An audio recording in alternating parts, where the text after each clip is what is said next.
ada ibadah dalam Islam itu dibagi dua, yaitu ibadah mahdah atau khusus seperti sholat, puasa, zakat, dan haji.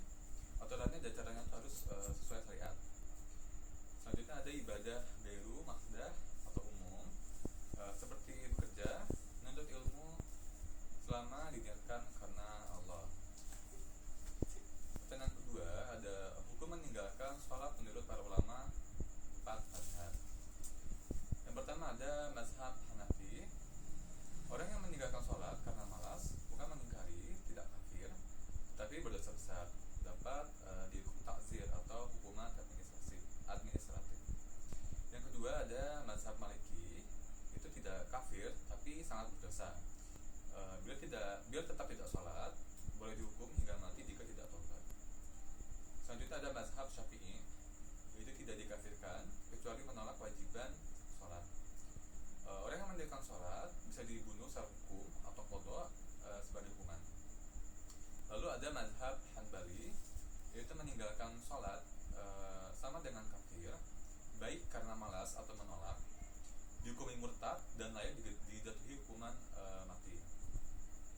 Selanjutnya adalah menjelaskan tentang jenis-jenis puasa wajib dan puasa sunnah. Puasa wajib ada puasa Ramadan yang wajib sebulan penuh pada bulan Ramadan. Yang kedua ada puasa qadha, mengganti puasa Ramadan yang ditinggalkan. Yang ketiga ada puasa kafarat, denda karena pelanggaran tertentu seperti membatalkan puasa dengan hubungan suami istri.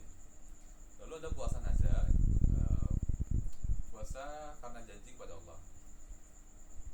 Lalu puasa sunnah. Yang pertama ada puasa Senin Kamis. Yang kedua ada puasa Ayyamul Bid atau tanggal 13, 14, 15 setiap bulan Hijriah. Yang ketiga ada puasa Arafah tanggal 9 Dzulhijjah. Yang keempat ada Asyura dan Tasyura, yaitu 10 dan 9 Muharram. Yang terakhir ada puasa Daud atau sehari puasa sehari tidak, amalan Nabi Daud. Lalu selanjutnya akan menjelaskan tentang definisi dan perbedaan zakat fitrah, zakat mal, infak, sedekah, dan wakaf. Definisi dari zakat fitrah itu adalah zakat yang wajib dibayarkan oleh setiap muslim menjelang Idul Fitri. Lalu definisi dari zakat mal itu adalah zakat atas harta seperti emas, uang, hasil panen, dan lain-lain. Lalu definisi dari infak adalah mengeluarkan harta di jalan Allah, tidak wajib dan tidak ada nisab. Dan definisi dari sedekah adalah lebih umum dari infak, misalnya dalam berbentuk materi atau non materi. Lalu definisi dari wakaf ada menyerahkan harta untuk digunakan secara permanen di jalan Allah. Nah, perbedaannya adalah ada di segi waktu dan penerimanya. Zakat fitrah waktunya adalah di bulan Ramadan sebelum salat Id. Penerimanya itu ada 8 asnaf.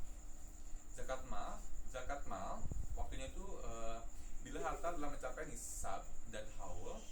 Penerimanya itu adalah 8 asnaf. Kalau infak itu waktunya kapan aja, penerimanya siapa aja. Sama seperti sedekah, waktunya itu sama kapan saja dan siapa saja. Lalu untuk wakaf, waktunya itu sekali seumur hidup. Penerimanya itu untuk kepentingan umum. Selanjutnya ada tata cara perhitungan zakat mal, zakat perdagangan, dan zakat pertanian. Pertama, zakat mal itu adalah nisabnya itu 85 gram emas, haulnya 1 tahun, kadarnya 2,5%. Contohnya itu adalah jika seorang memiliki harta 100 juta selama setahun, maka zakat sama dengan 2,5% dikali 100 juta sama dengan 2.500.000. Lalu zakat perdagangan itu harta dagangan dihitung setelah dikurangi utang piutang yang harus dibayar. Kadarnya adalah 2,5%. Syaratnya itu mencapai nisab dan haul. Zakat pertanian itu nisab ke 5 wasak atau 653 kg gabah. Lalu kadarnya adalah 10% jika tanpa irigasi atau air hujan, 5% jika memakai irigasi atau kusta. Lalu saya akan menjelaskan tentang kriteria 8 asnaf menurut Muhammadiyah. Yang pertama ada orang fakir, atau orang yang tidak memiliki harta sama sekali. Yang kedua miskin, orang yang mempunyai sedikit harta tetapi tidak mencukupi kebutuhannya.